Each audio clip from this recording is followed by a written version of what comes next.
여러분 반갑습니다. 지역자치당의 최용승이고요.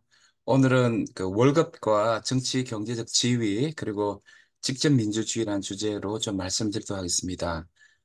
지금 우리나라가 월급이 굉장히 불평등한데요. 한 10년 전만 해도 이제 변호사하고 이 그 의사들이 굉장히 월급이 많았는데 지금 최근에는 의사들이 뭐 비교표 이런 부분도 있지만 굉장히 이제 수요가 어, 어, 굉장히 많으면도 공급이 조금 적으니까 굉장히 이제 그게 월급이 또 폭등한 것 같아요. 그래서 이제 그 의사들은 그 굉장히 그 많은 월급을 받고 있는 것 같습니다. 뭐 알기로는 한 GDP에 GDP라는데 보통 사람들이 한 6,800 그런 걸 갖고 있는데 사실은 이제 이것이 어떤 점에서 문제가 있냐면 롤스의 그 차등 원칙에 의하면은 물론 의사들이 조금 더 받는 게 사실은 불평등할수록 오히려 그게 정당한 것은 뭐냐면은 어떤 의료적 혜택을 가난한 사람 줄 수 있기 때문에 어느 정도 잘 받는 것은 맞다고 생각하지만 6,800이 너무 많다 이렇게 생각하고 그런데 이제 공리주 입장에 봤을 때는 사실은 의사들이 하는 짓이 부가가치가 별로 안 생깁니다. 그 공대생들이 사실은 굉장히 좀 더 많은 돈을 받아야 돼 생각해요. 그게 공리주 봤을 때는 여러 가지 국가 발전이나 국부랄까 또 많은 사람 혜택이 돌아가는 거죠. 그래서 부산 지역 같은 경우는 주위에 공대들이 많은데 좀 더 공대들의 발전이 있어서 우리가 노력해야 하고 또 월급을 많이 받도록 해야 한다 생각합니다.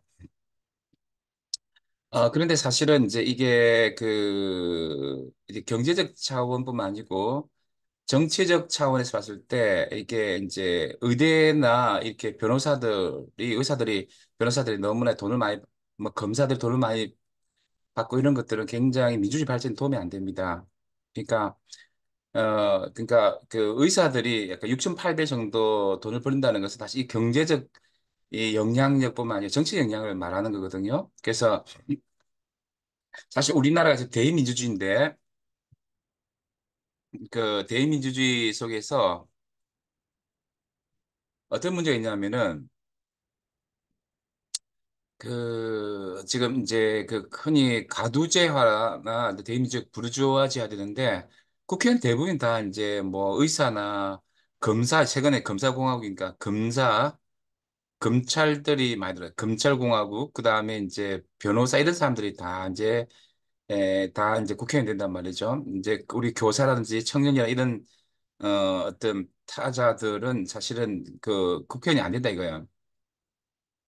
그 자체가 이미 이제 그러니까 자본력과 어떤 정치 권력을 갖고 있는 사람들 다 이제 대의제 속에서 국회의원 되기 때문에 이게 이제 정치가 과도제화 되는 거죠. 특별히 이제 그렇게 보면은 이제 지방 같은 경우는 더 이제 자본 권력과 그 정치 권력에 예속돼서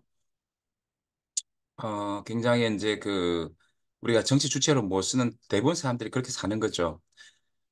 그래서 이 대의민주주의가 너무 가두제화되고 어떤 부르주아지 되는 것들을 막기 위해서는 여러 가지 논의도 있습니다. 되게 마르크스주의자들, 제가 랑시에르, 지제, 바디도 굉장히 고민을 하고 있고, 듀이도 사회민주주의, 듀이도 그런 고민을 했을 건데, 예, 하버마스나 롤즈 같은 경우는 이제 시민민주주의를 얘기하죠. 그러니까 아무래도 대의민주주의가 의사결정을 왜곡하고 가두제화되는 그런 차원이 많으니까 의사소통성, 합리성, 또 보편적 규범을 갖출 수 있는 어떤 담론을 통해서 다른 말하면 시민민주주의를 좀 확대하자 이렇게 하는데 사실 시민민주주의도 사실은 어떤 전문직이나 의사나 변호사 이런 사람들 또 각 영역의 전문가 교수 집장들이 그 담론을 장악하는 경우가 많습니다.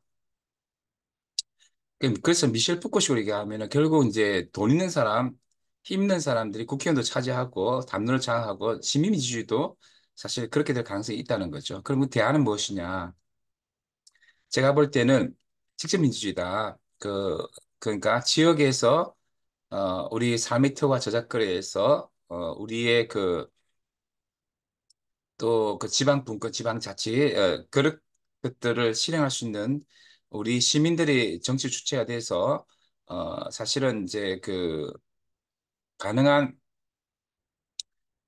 이렇게 직접 민주주의를 참여하는 게 중요하다고 생각합니다. 우리 시민들, 부산의 시민들은 사실은 경제적 월급도 작고, 뭐, 자영업 같은 게 특히 그렇죠. 사실은 우리가 이제 IMF 이후에,